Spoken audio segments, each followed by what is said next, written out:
Well, we'll get straight into it. Athena Martinez, how you going? Thanks for jumping on the show. Thank you guys for having me. Of course, of course. So, we first come across your name through the Cryo Chamber incident, of course, Yeah. which we'll get into later. But we want to get to know you first. We want to hear your story, where you grew up, how you got into martial arts. We want to get to know you first. Start from the start, I guess. Lovely, lovely. So I grew up a little bit in Brazil and a little bit in Italy because my mom is Italian and my dad Brazilian. So I had a bit of a mixture. I haven't done Jiu Jitsu before, even though I grew up pretty much all my life in Brazil. And everyone goes like, "Oh, you're Brazilian. You do Jiu Jitsu since you're born." And I'm like, "Yeah, nah, not really." I actually No. I think I lost. We can still hear you. It's all good. We can still hear you. I think I lost our. Yeah, I saw that. I'm like, is it me? Anyway. Nah, it's all good. So yeah, I started the Jiu-Jitsu. I started boxing 2 years ago. I had a bit of a life-changing situation in my life, and I've just decided to. We're back. Decided, like, you know, We're back. fuck this bullshit. I just want to be a badass and kick some ass, you know. Yeah, for sure. Yeah, and I was just sick of everything. Everyone like telling me, you know, that I couldn't do stuff. Like you can't really become whoever you want to be. Like that doesn't exist. And I'm like, nah, you actually can. If you decided you want to become something, you can. Yeah. So yeah, then I just started. I was like, you know, I'm just gonna do this jiu-jitsu stuff. And then I started competing, and I was like, fuck, I'm actually quite good at this shit, you know? So how old were you when you had your first competition? Oh well, that was two years ago. I was like, I'm still trying to remember if I'm 28 or 29. So maybe it gets like that. that age. So I think like 27 maybe. Fuck. Right. How long were you training before the first comp? 3 months. Oh wow, that's awesome. Fuck, look, I tell you, this is something that still gets me, and I'm probably going to become that old person that keeps repeating the same old stories, right? But walked into this gym, and first thing I said to the coach is like, look, my name's Athena. I want to, you know, practice jiu-jitsu, and there's this competition in Byron Bay in 3 months from now, and I want to be competing. And he's like, nah, you're not going to make it. And I'm like, bro, what? Like, what? And I wasn't sure if he wasn't trusting his capabilities of coaching someone new, or if he wasn't like, or he was just like, who's this chick that just walks in here and thinks she can, you know, compete? And anyway, I got fucking pissed. I was so angry. I'm like, I'm gonna prove this motherfucker that fuck he's wrong, you know? Anyway, and then I was training like lunchtime, and I was training afternoons, and I was just there every day. And then I had the opportunity with the Australian top team a month later. So I ended up changing gyms, and then I started with the MMA journey. And then like, and the boys at ATT, like someone, we train jiu-jitsu, we train gi and no gi stuff, but they're like MMA focused. Like someone said to me, I don't care if you compete jiu-jitsu or not, do whatever you want to do. But for me, my main thing is for you to be an MMA fighter. So anyway, so I went to that competition. I went to Byron Bay by myself. Wow. I went to that competition, and I fucking won everything, and I never stopped winning those shit. And I'm like, you know what? I just hope that coach was there looking at my stories and looking at his shit and like regretting that, you know, he didn't embrace me on his team, I think. So that's awesome. So was it because of the ATT boys that it got you into MMA, that it made you want to pursue MMA as a career, or did you have that sort of thought prior to that? I kind of had that idea, but I was going to. I think them allowed me to have like a faster journey to that direction. I had an idea of doing like jiu-jitsu for a couple of months or like years, and then starting slowly progressing to no-gi and MMA. But with them, someone just said, you know, I'll just come do the tryouts here at ATT. And I'm like, someone, I never fucking kicked in my life. And he's like, yeah. And he's like, it's not about what you know. It's about finding the person, finding the athlete that we can turn into a professional athlete, that it's going to embrace the entire team and it's going to embrace what we're trying to coach. So it's not about having people that already think they know everything. We want to find people that want to learn and want to listen to what we have to say, and we can mold that individual into a proper fighter. And I'm like, yeah, that's me. I'm on. For sure. So yeah, so then it started. Yeah. How long were you training at ATT before your first MMA bout come about? Which obviously the incident happened and stuff like that. With them, it's been, I think 1.5 years. Almost 1 and 8 years. It's difficult to say because the COVID kind of put a stop in all the training. So it's like, do we count COVID times? Do we don't count COVID times? Yeah. How did you find training during COVID times? How did you get the work in still? Like, to be honest, it was great for me because I could focus on bag works. I could focus on developing individual techniques and individual skills, and work a lot on my boxing and work on drills that I was not training much, because when you do like 3 or 4 sessions per day that involves like wrestling, no-gi, jiu-jitsu, everything, it's the team effort, right? Yeah. So because we have so many fighters there, everyone is training and getting ready for different fights, for different competitions and for different events. So sometimes we are training, but we are learning, but we're also helping the other person that's going to be fighting a professional fight in the next month. Yeah. So we are working on that person's game plan, right? And of course we learn on the process, but I think with COVID, I was able to work a lot of my bag work and combos and do drills that was focused on my game. So that was, to be honest, was great for me. Yeah, you got more time to focus on specific techniques instead of more. Exactly. And I miss the jiu-jitsu because I think that's my strength. It's the grappling game. So I was like, fuck, I just really want to grapple someone. But to be honest, it was the right time for me to. And I also had an injury on my knee, so it was kind of good. That was forcing me to rest a little bit.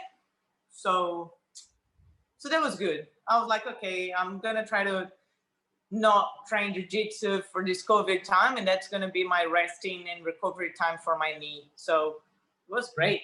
That's cool. You got to level up all your other skills as well. Kind of worked out all right then. Yeah. Oh, that's awesome. How many? I still don't kick for shit. That's all right. How many jiu-jitsu matches you reckon you've had and boxing bouts before you were going into the MMA fight? Jiu-jitsu, I think I'm now, 19. Wow. 19. Yeah. 2 losses though, but they're there to teach us something. That's still a pretty good strike record. Crazy. Yeah, look. Yeah, for but sure. But the shame was the last one was at Subversion, and got into a terrible choke. That was but it was good. It was good if you watch it. Like, I was trying to go around, like, I think it was like 4 hip throws, and it was fucking tough, but I got into a terrible choke, and I was like, fuck, I can't believe I'm gonna tap on. Yeah. But anyway, it was fun. And then I was like, I'm never gonna tap again. Next time I'm gonna black out, but I'm not gonna fucking tap. You put me to sleep. It's embarrassing. It's so embarrassing. But when you're not used to, like, it's fucking, I can't believe I'm gonna tap. Oh fuck. It is what it is. That's cool. So it wouldn't have been going into your first MMA bout, it wouldn't have been that much of a surprise. You've had that background doing some comps and some boxing bouts. Experience. Yeah. So nerves wise, I guess. All the jiu-jitsu competitions, they help you to gain a little bit of confidence in knowing that you know stuff and knowing that you like, it kind of breaks that anxiety of like stepping on a mat or having a competition in front of you. It kind of gives you like, oh, you know, I've done this before, you know, it's just a match, it's just a competition, it's just a fight, whatever. So you kind of, it keeps you active in a way that there's not only one like fight or only 4 fights per year that you're going to be expecting to win. You have a jiu-jitsu competition every weekend, you know, so every weekend you're like, you know, I'm training, I'm always active, I'm always on that fight mode. So you're always on with your diet, so you're always with that discipline as well. So I think having that on your game helps a lot. Like people need to compete more. And that's what I think people don't do. They're so scared because they don't want to lose. But I think it's so important, like for everything. You got to be on the game, you know, got to be training and competing all the time. That's right. Keeps you in a good routine as well.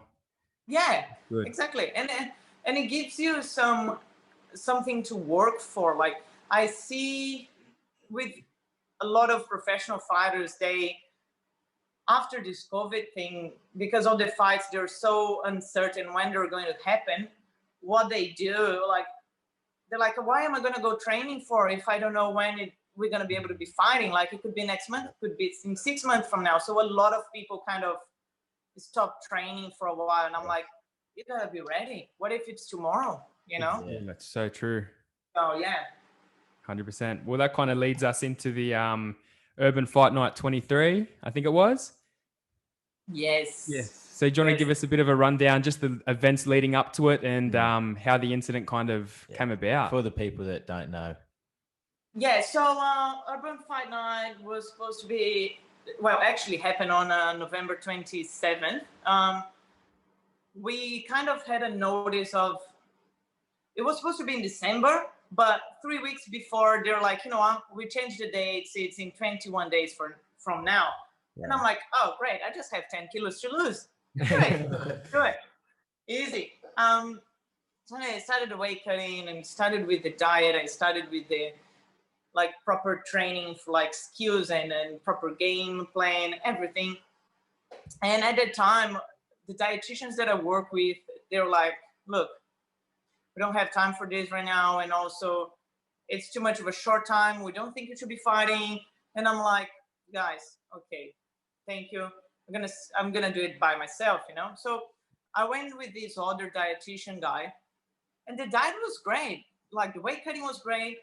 I was on weight, but on my weigh-in day, something happened with the organization, with the boxing MMA organization, and they had to push back 3 hours longer. So instead of being the weigh-in at 3 p.m., it was going to be at 6 p.m. So I messaged this dietitian and I say, hey, the weigh-in is going to be in like longer. It's going to be like at 6 p.m. So I'm just going to go to the gym. And he's like, well, let's go do some cryo. It's just in Parramatta. Let's go do that. And I've done cryo before, but I've done cryo. I normally do it here at Koa Recovery in Rosebery. I love those guys. Anyway, and I'm like, I've done that before. Let's do it. Why not? You know, I'm not doing anything. I didn't know though that apparently you can't put like a hot body into an ice straight away. Yep. Apparently, I don't know what happens with the body. Just maybe goes crazy. And that's what happened. The guy put me inside that cryo machine, left me, like everything was wrong. The amount of time that I was inside was longer. Like, so he left me there for 6 minutes. The temperature was minus 195. And I think the allowed is like minus 150 or minus 135. Yeah. So, and also I was like dehydrated. So I wasn't like drinking or eating for the past 24 hours, right? Yeah. And anyway, stayed in the machine for 6 minutes. When I left, like I could feel that like my legs were like burning and very red. I'm like, well, okay. So I went for the weigh-in. I was waiting there at the gym and fuck, my legs were burning and I was just pouring some water. And I joke to Ashka and I say, hey, Ash, fuck, this is a fucking bruise. I hope it's not very painful tomorrow, because imagine if I get kicked, it's fucking gonna be sore. Yeah. Anyway, a few hours later, like, just had these blisters popping in the back of my legs. And I was like, I don't know, naive. I was thinking I could put some cream on, I don't know, aloe vera. But it was like, this was so hot. I was feeling that I was cooking, right? And I messaged my friend, and she said to me, she said, look, she's a nurse, right? And she said, you gotta go to the hospital. Like, For sure. this is bad. And I didn't know, but apparently the nitrogen burns, because the machine sprays nitrogen straight in contact with your body. Yeah. These crystals, apparently they continue to burn. Oh. Yeah. Like a So long as long as I had the crystals on my legs, it would continue to cook my legs. It could like go to the bone. You know what I mean? Wow. So yeah, and that's crazy. So anyway, I went to the hospital, and they put these bandages on because it was 7 p.m. on a Thursday night. So what happened was, overnight, my legs were just cooking inside those bandages. Wow. Next day, I'm barely walking. And I message my coach, I message Suman, and I'm like, Suman, I can barely walk, but I'm just going to put some tape. I just got to run to the hospital and change the bandages, but I'll put some tape, you know, and put some leggings, and I'll be fighting with legs on. And he's like, nah, well, do whatever you got to do. So I get to the hospital, and they open the bandages, and as soon as the nurse opened, she's like, just gonna call the professor to come here and have a look in your legs. And I'm like, okay, that's no good. Then he's like, look, we gotta rush into surgery because this nitrogen syrup continue to burn, and you're gonna lose your legs if you don't have the surgery. And this was the day you were supposed to fight. Yeah, that was on the fight day. Wow. That was like 6 hours before the fight. Wow. Shit. And then I'm like, what do you mean? Like, I'm gonna lose my legs? What do you mean? Like, but I'm supposed to be fighting. How am I gonna fight? How, like, That's just, you know, so it was a bit of a situation, and had the first surgery, and it was crazy the fact that I was able to raise so much money to cover all the medical bills. Yeah. Awesome. And because like I had to pay cash. I don't have Medicare. Like, so it was like the first surgery was a bit over 10,000. Wow. Is that because of being born in Brazil, Australian citizenship, the Medicare issue? Or is that just not on? Yeah, I don't have Medicare. Yeah, right. Yeah. I don't have Medicare. So, and it's crazy, but each night at the hospital is $2,500. Far out. Wow. So I'm like, I'm in Maldives and I don't even know. Like, you know, I mean, I'm paying $2,500 and I'm not even getting a pudding for dessert, you know? I'm like, where's my milkshake? Fucking eating this shit food. Anyway, had the legs, and then I went home 2 days later. It was like taking a lot of medications, and I was going back 2-3 times per week to change the bandages, but he was like, I'm still not happy. And I'm like, wow, we're better. What do you want me to do? And then 2 weeks later, he's like, I don't like what I see. And then he had his, you know, those like, it's like a surgical knife, right? Scalpel or something, yeah. And yeah, so he was cutting the muscles in the back of my leg. And I was looking at it, and he was like, you can feel it. And I'm like, can't feel shit. And he's like, it's not even bleeding. And I'm like, well, I can see that.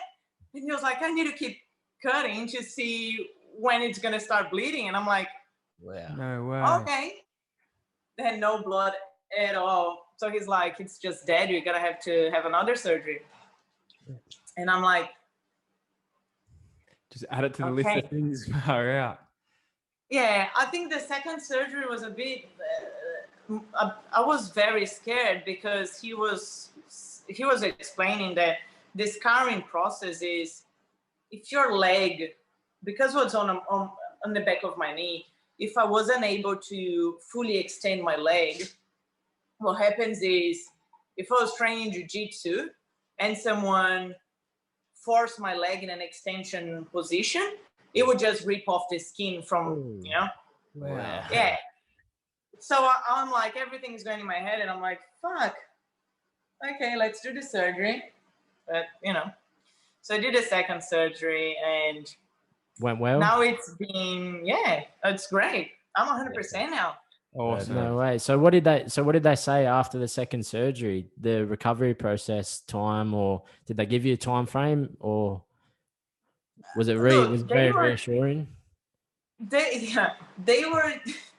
were telling me that it was supposed to be like, you're probably gonna be back to normal life end of January, beginning of February, and I'm like, nah, we're gonna make it faster. I don't have that time. You know, I'm gonna be fighting the end of February. Like, we gotta make it, you know, speed it up. And anyway, so they understood that whatever they were telling me to do, I was going to push a little bit harder, because I think some people would just take that and be like, oh, it's more time for me to be at home watching Netflix and eating McDonald's, you know. But for me, it was like, if I'm not training, the other person is training. They're getting better. And yeah, exactly. Yeah. So my mindset was like, oh my gosh, I need to get back into it. So now it's been, I think, three or 2 weeks that I'm back to full training. Awesome. We were going to ask about that. So that's full contact, back to normal. Yeah, back to normal. I think it's, I kind of say to them, I say, look, I think it was on the, not even 10th of January. I think it was around that time. So first or second week of January, I said to them, guys, you're going to let me do my thing, you know? Yeah. So they were like, okay, just go slow, take it easy, and we'll see you next month. And I'm like, okay. Awesome. So I'm just doing everything now. I'm running, I'm wrestling, jiu-jitsu, doing everything. That's awesome. So, and like you said, with you wanted to fight in February, is that booked, or is that just something you're working on? Look, it was confirmed with the same go that I was supposed to be fighting on the last fight. So it's booked for the 27th of February. It's going to be at Luna Park, so it's going to be amazing. Awesome. And I was talking to my coach this week, and apparently this girl, she doesn't want to fight anymore. She's saying that she's not ready. All right. So I'm like, I was supposed to say that. That's right. That's right. I have the excuse. You have the excuse. Yeah. That's right. I was the one in bed for fucking 8 weeks. Anyway, so she put out, and I'm just gonna wait. I don't think it's that difficult to find people to fight. My coach is like, we're gonna find someone else. Like, we have plenty of time. So it's booked, but it's not booked. You know what I mean? Yeah, okay. So you're gonna be staying. You're gonna be staying ready, as if that is to happen. Yeah, it's gonna be ready, because it's like the last fight. They told me like 3 weeks before the fight. So I'm like, okay. Yeah, you know? Beautiful. Do it. If you want me to fight today, I'll fight today. Who want me to fight? I'll fight. Let's go. Let's go. Awesome. And is it on? Is that an urban fight night as well? Yes. Awesome. Can you get tickets for that? Are tickets selling now, or are they? Because I know last time they sold out. On sale, and the last event, I think people were kind of sleeping, because on the 2 days later was already sold out. That's right. We missed it out. Yes. So you guys gotta hurry up. I think they have a bigger space now and less COVID restrictions with these, because it's gonna be at Big Top in Luna Park. Yeah. Yep. So I don't know that area, but I know that I think it's bigger, so the more capacity, but it's still, everyone needs to be sitting down. Yeah. So you gotta book like your seats or tables or levels or whatever, something like that. But it's on sales, so get your tickets. Yeah, we have many fights confirmed. We have professional fights. We have fights for the belt, and it's gonna be great. Awesome. Very excited. We'll be there for sure. 100%. Who's that pup in the back? Yeah. What's the pup's name that Oh, keeps it's walking my around? dog. I know. Insane. Look, it's my dog. She stays in a bowl here. It's Bella. I keep looking. I retriever. keep looking And at her she's walking past. I keep watching her walk past. She's me. in her bowl, and she was like, "I'm just gonna chase the ball for now." No, she's just chilling here. So She's a good fat dog. it's cute. So I want to say, so if this fight doesn't happen in February, what are your plans? Where do you go to from? Well, then I have booked for the 6th of March. I have the Abu Dhabi Pro. Oh, Yeah, okay. cool. So Jiu-Jitsu. Yep. The AJP. It's one of the biggest competitions that we have, apart from the Pan Americans and apart the IBJJF ones. Yep. They are the big ranked jiu-jitsu competitions. So I'm gonna be on that one for sure. Already booked, already paid, and Cool. just no gi, no gi, because I don't even remember last time I put a gi on. So Yeah, that's our thing. We love no gi as well. We're more no gi for yeah, sure. fuck the gi. These people that like the gi, do the gi. They're probably people that do CrossFit as well. Let them do it. Love that. Just like, Do you have any other big plans for 2021? Look, I want to. Or goals you want to smash? Yeah. Well, I want to have at least 4 fights for this entire year. I think the plan is 4 fights this year, as many jiu-jitsu competitions I can, just to get the wrestling and everything on, back in there and stay active. And fuck, I just want to stay injury-free, to be honest. Of course. Like, fuck, I just needed a year that, like, without injury. The year before, 2019, in December as well, I had a knee injury, meniscus and ligament. So it was another setback. So I have a problem with December. I think it kind of fucks me up. It's gonna skip. It's always something. Sitting bubble wrap. It's always something. So yeah. So I'm thinking 4 fights this year, 1 every 3 months, and hopefully just want to be pro next year, and that's the idea. That's the game. Beautiful. Because I think after a while, like I think in the female competition, you don't have many people that you can choose, and you can have like 10, 20 fights. You just gotta have like a few ones, and you have a good score, and then you just become pro. And it's easier to find. Yeah, it's easier to find people when you're pro. Awesome. Sure. So that's the idea. Awesome. Good. That's So awesome. Does that lead us into 5 questions? Yeah, that leads us. think That's so. all the MMA talk. We'll get a few rapid fire questions we'll throw at you, To finish it off. Let's go. which I'll start the first one. What's one piece of advice you would tell your younger self? Great. I would say Put you on the spot. Yes, I know, right? Don't listen to people's bullshit, Yeah.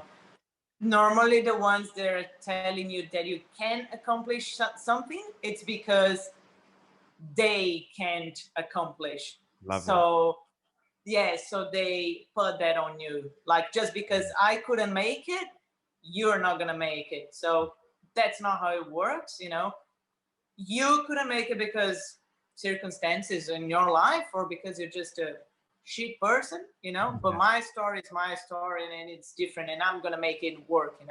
So just stay focused and keep working hard. Sure. That's a lot of your story as well. You chose your champion mindset, I guess. Yeah. I'll go the next one. What's your dream travel destination? Well, look, I pretty much just travel for training. So right now I just want to go back to Thailand. I'd love to have a trip to America, go visit some gyms there, just do some training around, I don't know, California. I have a few friends with jiu-jitsu gyms there. They have good MMA people around there, but I think just going back to Thailand would be right now the main dream for me. Just spend like a couple of weeks at Phuket Top Team doing some wrestling, doing some MMA. That would be great. Mad. Did you get some? So you've been there before, got some training in Thailand? Yeah. I was with, I trained before with Tiger. Yeah. But the Phuket guys, they have I love the Hickman's brother, their coach at Tiger Muay Thai. They're very solid guys. But ATT has it's not a deal. They like partner up with Phuket Top Team. Yeah. Yep. So I think that would be like more of a team to team kind of travel, you know. Yeah, cool. Like an affiliation. Yeah, cool. Sure. Awesome. So Yeah. who's got the next one? You got that, the last meal? Oh, if you were on death row, what would your last meal be?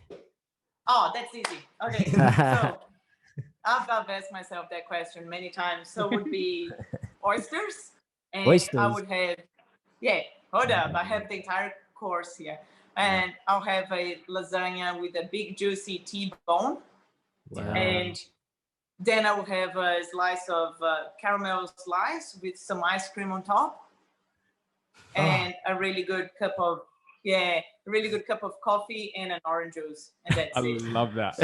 Well, I'm coming. Then I will die happy. Just feed me, and I'll die happy.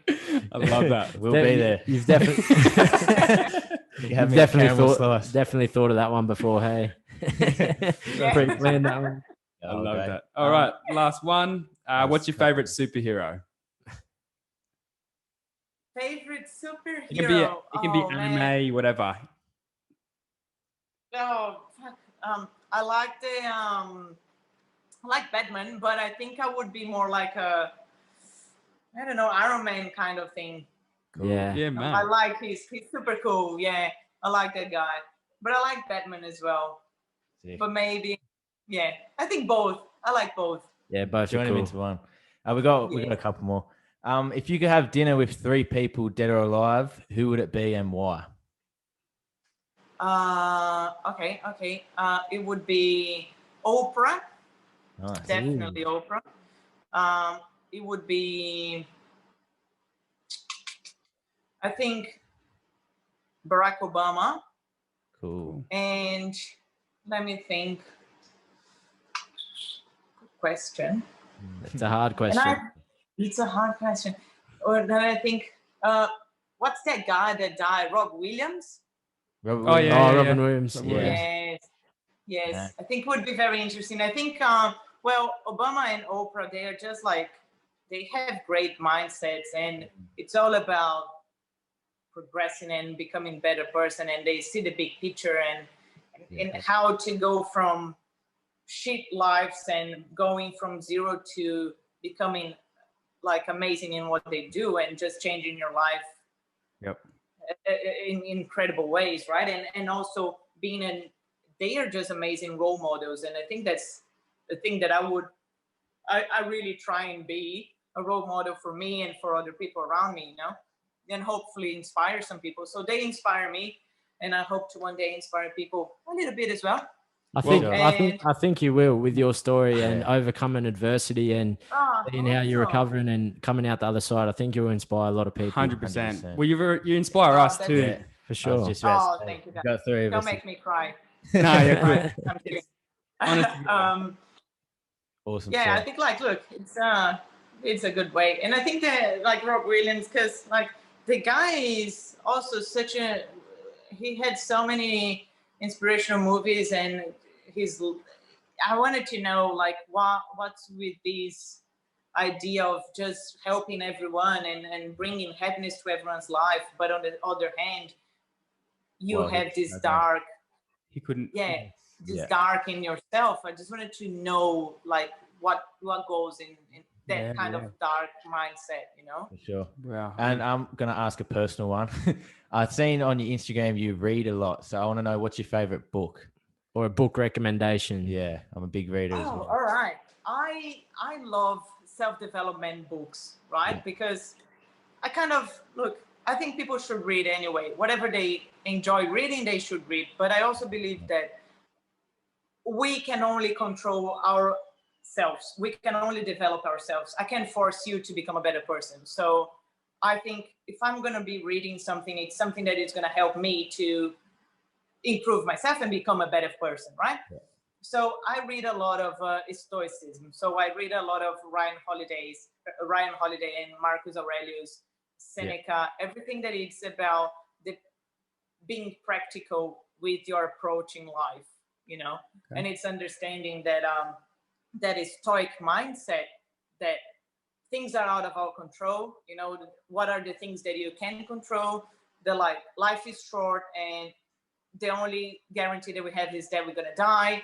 So it gives you a different perspective in life, in how you should live your today, how you should be living your life, not taking your life for granted. So I love those Ryan Holiday's books. And the last one, and I actually have his necklace, and it's called The Obstacle is the Way, which is one of his books. Yeah. Yeah. I've And heard of it that talks one. Yeah, that's on about, my list. yeah, so good. It talks about like how the things that you go through in your life make the person that you are, and help you to become the person that you are supposed to become. And yeah, and they're just saying that the obstacles are going to take you to a self-development, that it's going to make you ready for your next obstacle. And you know, so I love that. I love those type of books. For That's sure. awesome. Very, very fit into your story. I think that's a good way to end it. Is there anything that you wanted to plug or shout out some sponsors or anything like that? Well, I have many sponsors that have been helping me, and I love those guys. I always love their support, because I think as an athlete, it's not about, like, in the beginning, it's not about getting paid $1 million, you know, it's about knowing that people support your journey. So I love those people that support me. But I think the main thing now is just keep looking my Instagram and following my journey, and, you know, don't create excuses. And if you feel a bit lazy, just go on my stories, have a look. You know, I'm always training, and take a bit of inspiration from that and get out of the couch and go do something. Love that. You know, Absolutely. Yeah. That's awesome. I just thought of us being called the couch critics as you said that. Oh, Nah, that's awesome. that's a good True, way to end guys, it. yeah. Do you want to ask anything else? Or No, that's But good. you I know, think- no, Yeah, you no. guys stay on the couch. You kind of have to now. No, that's cool. No, we really appreciate you coming on the show, Athena, and we want to get you on in the future for sure. Like we 100%. said, we're really inspired by your story and got some motivation from it. So we really appreciate you coming on the show and really appreciate your time. And we'll be there in the crowd watching you, Cheering you on. cheering you on. But for sure, I hope to see you guys there. Yeah, we'll catch up Awesome. when we're up there. Amazing, and thank you guys. Awesome. Of Thank course, you. no problem. Best of luck in the future. So, thank you. See you Thank next you. time.